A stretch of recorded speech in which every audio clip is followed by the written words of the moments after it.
Oke, selamat datang lagi di Deep Dive kita. Kali ini kita mau bedah materi kuliah pendidikan Pancasila Anda nih.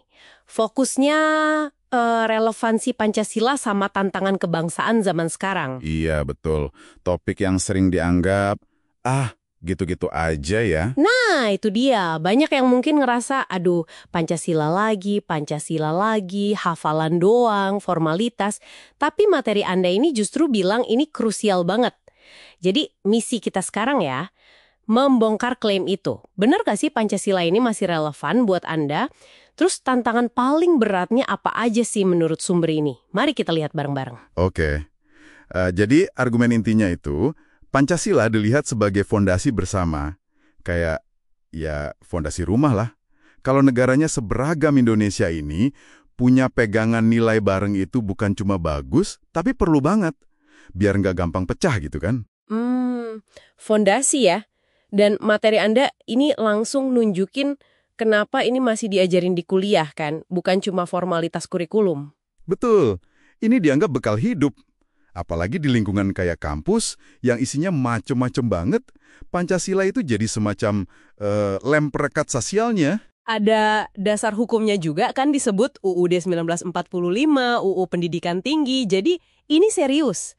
Tapi nih kalau kita lihat kondisi sekarang, misalnya polarisasi di medsos gitu, seberapa manjur sih lem perekat ini menurut bacaan Anda? Itu pertanyaan bagus. Materi ini ngelihatnya gini.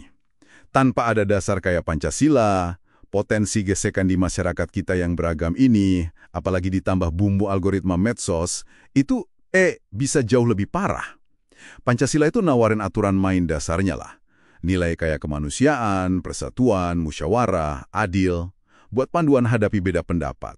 Tanpa itu, bisa lebih kaos. Oke, jadi bukan jaminan bebas konflik, tapi lebih kayak kompas moral gitu ya. Terus gimana materi ini nunjukin relevansinya di kehidupan nyata Anda? Ada contoh-contohnya.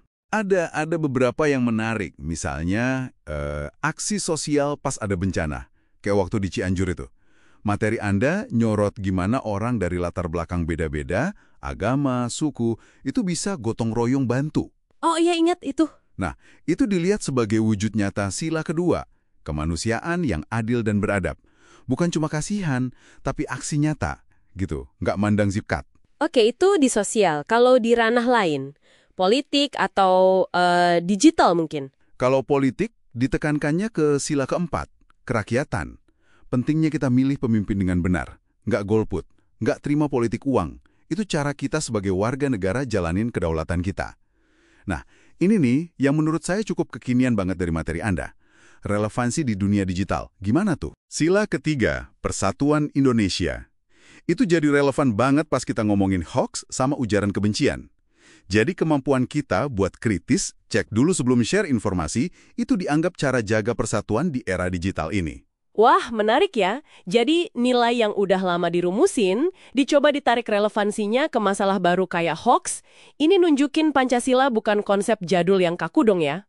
Tepat sekali, argumennya Pancasila itu kompas moral yang bisa adaptasi, nilai dasarnya sama, tapi cara kita menerapkannya bisa relevan buat isu sosial, politik, bahkan teknologi paling baru sekalipun.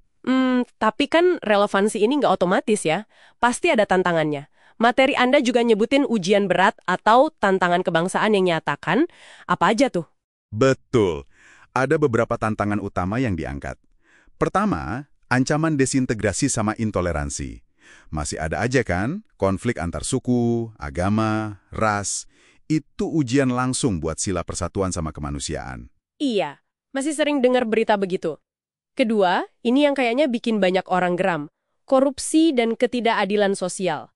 Kesenjangan antara, ya maaf, oknum pejabat yang korup, sementara banyak rakyat hidup susah, itu kan jelas banget melanggar sila kelima, keadilan sosial. Betul. Korupsi ini kayak penyakit kronis ya, ngerusak banget rasa keadilan. Ada lagi tantangannya?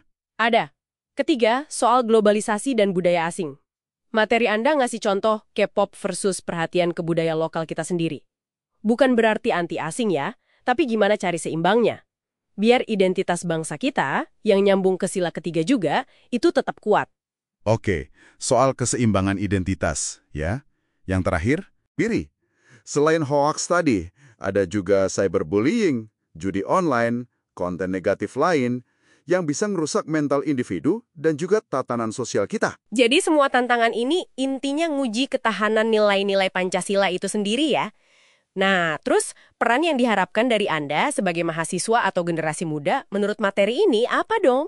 Pesan utamanya jelas, Anda itu agen perubahan, posisi Anda strategis.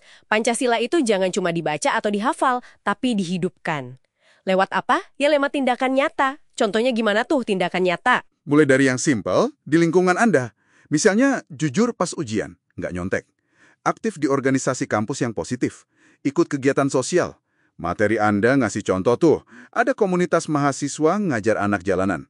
Itu kan penerapan sila kelima, keadilan sosial, dalam skala kecil tapi konkret. Jadi intinya perubahan besar itu dimulai dari pilihan-pilihan kecil kita sehari-hari ya? Persis, pilihan Anda untuk jujur, untuk peduli sama sekitar, untuk toleran, untuk ikut partisipasi bangun masyarakat secara positif. Kalau itu dilakukan banyak orang, ya dampaknya bakal gede banget buat karakter bangsa ke depan. Aksi kecil itu punya efek kolektif. Oke, coba kita rangkum ya deep dive kita kali ini. Pertama, dari materi Anda, argumennya jelas. Pancasila itu masih sangat relevan sebagai panduan kita di zaman sekarang. Betul. Kedua, tantangannya juga nyata banget dan berat. Ada intoleransi, korupsi yang parah, dampak globalisasi ke identitas kita, plus sisi gelap dunia digital. Iya, itu semua ujiannya. Dan ketiga, yang paling penting mungkin, peran aktif Anda, generasi muda, itu krusial banget. Anda diharapkan bisa menjawab tantangan itu dengan cara menghidupi nilai-nilai Pancasila dalam tindakan sehari-hari. Nah, sebagai penutup, ada satu pertanyaan reflektif nih dari materi ini, yang kami lempar buat Anda pikirkan lebih lanjut. Kalau kamu jadi pemimpin 10 tahun ke depan, bagaimana cara kamu menerapkan Pancasila untuk mengatasi tantangan bangsa?